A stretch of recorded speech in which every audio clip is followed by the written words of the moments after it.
en petit 3, on va voir ce qu'on appelle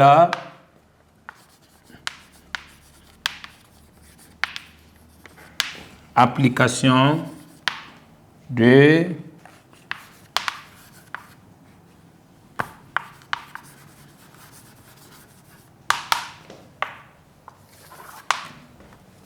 en petit 3, on va voir ce qu'on appelle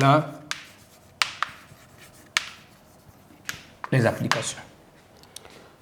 Oui, c'est dans quel domaine on peut utiliser ce chapitre pour travailler? On peut travailler dans le domaine dans l'industrie chimique. Dans l'industrie chimique, qu'est-ce qu'on peut et quel est l'intérêt de ce chapitre? Voilà, donc dans l'industrie chimique, on peut parler de raffinage, voilà, des métaux.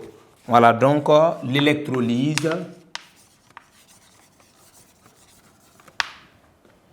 est utilisée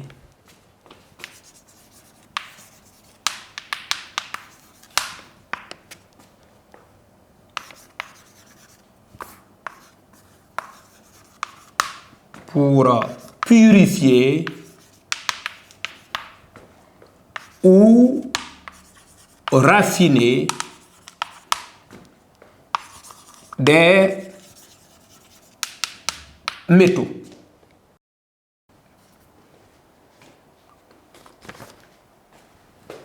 Dans quel domaine également? Dans l'industrie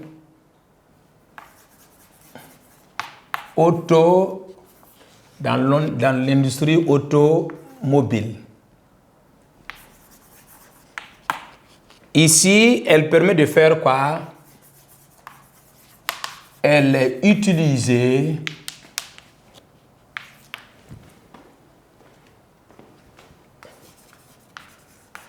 dans la protection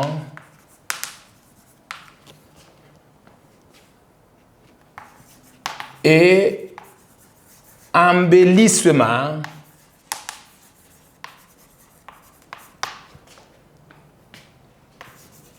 des voitures. Voilà, ça peut...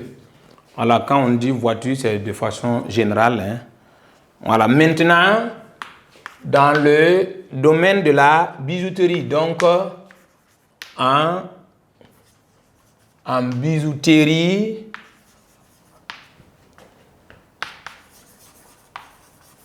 elle est utilisée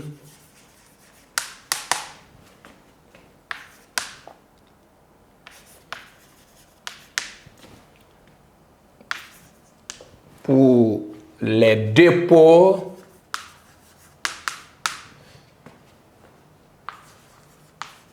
voilà, ça peut être des couches d'or ou d'argent sur des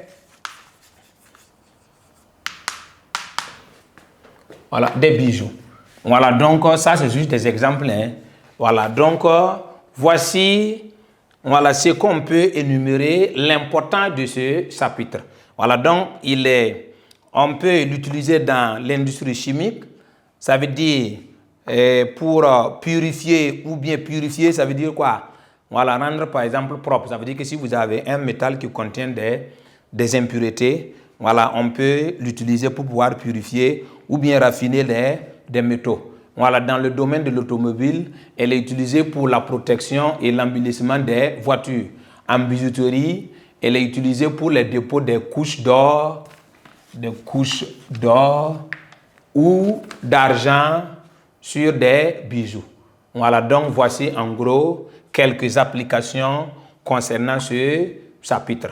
Voilà, donc en petit b, nous allons voir ce qu'on appelle dépôt d'un métal sur un objet métallique. Ça, c'est l'exercice de façon générale, on va vous donner des informations. Voilà, donc si on change les deux tiges, voici ce que vous devez faire. Voilà, puisque ici, le chapitre là, on a pris le cuivre et le graphite. Voilà, mais dans les exercices, on peut ne pas parler du cuivre, on peut ne pas parler du graphite. Voilà, on prend par exemple une tige en or et puis par exemple un bracelet. Voilà, donc vous voyez qu'en ce moment, on ne parle pas de graphite, on ne parle pas du cuivre, mais on a juste remplacé le cuivre par l'or et le graphite là par le bracelet. Et puis ça fonctionne même chose. Voilà, donc il ne faut pas dire qu'on a changé les tiges, donc ça, non, c'est le même fonctionnement. Voilà, donc puisque ici les transformations chimiques là concernent le cuivre, le métal qui est remplacé, le cuivre là, va subir les mêmes transformations. Voilà, donc c'est ce que vous devez retenir. Voilà, donc en petit b, on va parler maintenant de généralité. Voilà, quand on va prendre un objet déposé sur, voilà, un métal déposé sur un objet métallique. Voilà, donc on va continuer avec le petit b. Ce qu'on appelle dépôt d'un métal sur un objet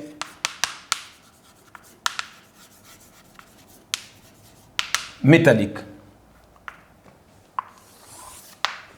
Voilà, ça c'est de façon générale. L'objectif, c'est quoi?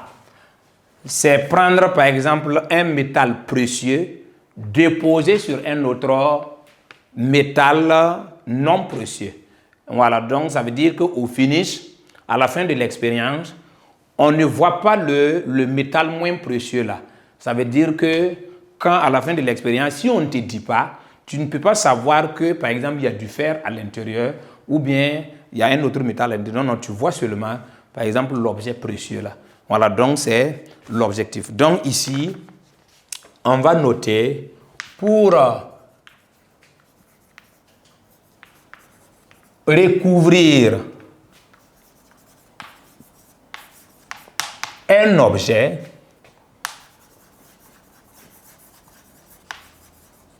métallique avec un métal donné,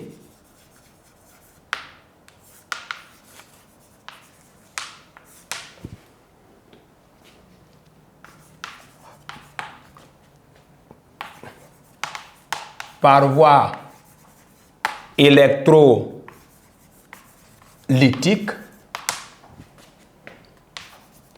on utilise deux points, premier tiret, l'objet à recouvrir, l'objet à recouvrir comme cathode.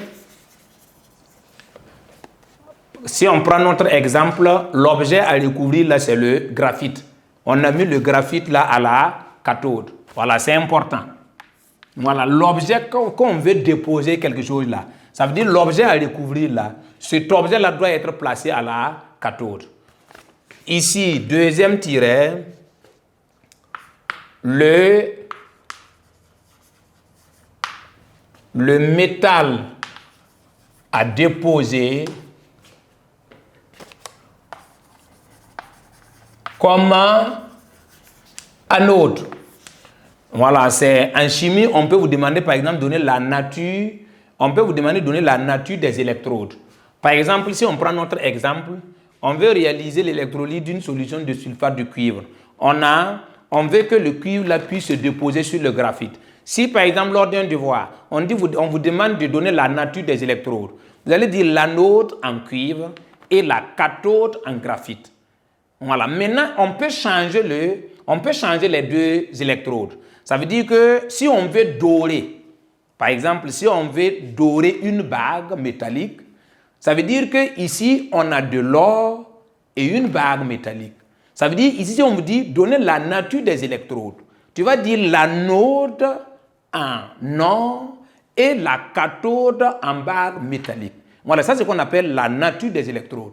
Mais on peut demander en même temps la nature de l'électrolyte, la solution là, ça contient quel type d'ion.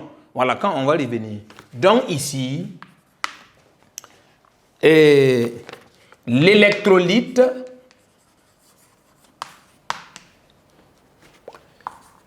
sera une solution contenant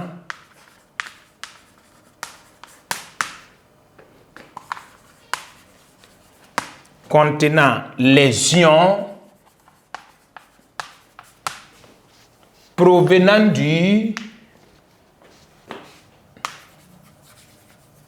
du métal à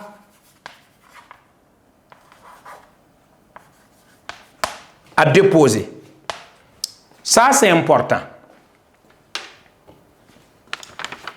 Ça veut dire quoi ici? Puisque lors d'un devoir, on peut vous demander de donner la nature de l'électrolyte. Ici, si on demande de donner la nature des électrolytes, qu'est-ce qu'on a dit? L'électrolyte serait une solution contenant les ions provenant du métal à déposer. Je prends par exemple un exemple. On veut déposer de l'or sur une bague. Et puis on dit, donner la nature de l'électrolyte. Ce qu'on peut retenir, la solution là va contenir des ions quoi? Des ions or. Voilà, c'est ce que vous devez retenir. Donc, par exemple, dans notre exemple, ici on a précisé, dans notre exemple, on a précisé la solution. C'est une solution de sulfate de cuivre. Supposons qu'on n'avait pas précisé. Et puis on dit qu'on veut déposer du cuivre sur le graphite. Automatiquement, ce que l'élève peut retenir, la solution, si on vous demande de donner la nature de l'électrolyte, tu vas dire que la solution là contient des ions cuivre. Il ne faut pas inventer pour dire sulfate du cuivre. Non, non, non. Ce n'est pas tout un sulfate qui peut accompagner le cuivre. Donc, si on dit on veut déposer du cuivre sur un objet métallique donné, quelle est la nature de l'électrolyte? Dites simplement que la solution là contient des ions cuivre. Il ne faut pas ajouter d'autres types d'ions ajoutés. Non, non, non. Je vais dorer par exemple un objet métallique. Quelle est la solution quelle est la nature de la solution? La solution contient des ions or. Je vais par exemple argenter une plaque. Quelle est la nature de cette solution? La solution contient des ions argent. On veut étamer. Étamer, ça veut dire déposer de l'étain. Si on veut déposer par exemple de l'étain sur un objet métallique donné, quelle est la nature de l'électrolyte? Dites simplement que la solution contient des ions éteints. Voilà, il ne faut pas inventer pour dire sulfate d'étain. Non, non, non. Sulfate là vient d'où? Non, il ne faut pas inventer des ions négatifs ajoutés. Voilà, donc c'est de façon simple. Voilà, donc, et pour terminer, on va revenir sur quelques formules importantes à retenir parce que ce sont des formules que vous avez vues en quatrième. Voilà, mais on va revenir sur ça parce que la répétition est pédagogique. Voilà, pour que vous puissiez retenir, puisqu'il y a bon nombre d'exercices, on utilise ces différentes formules-là. Voilà, donc on va retenir seulement quelques-uns juste pour pouvoir travailler. Il y en a d'autres, mais peut-être avec les exercices, vous allez découvrir d'autres ajoutés. Il ne faut pas se focaliser sur ça seulement. Non, non, non. Voilà, donc c'est juste un ajout.